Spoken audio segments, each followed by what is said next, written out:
Naipasa na bilang batas ang sin tax bill na nagpapataw ng karagdagang buwis sa alak at sigarilyo.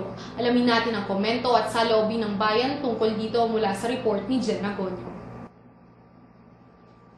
Naipasa na kamakailan lamang ang kontrobersyal na sin tax reform bill kung saan tumaas ang pataw sa buwis para sa sigarilyo at alak na nagdulot ng pagtaas ng mga presyo nito.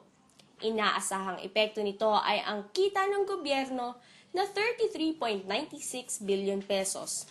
Ang malilikom na buwis ay mapupunta sa universal healthcare at pagpapagawa ng mga ospital. At mula din dito, unti-unti ring mababawasan ang mga umiinom at naninigarilyo.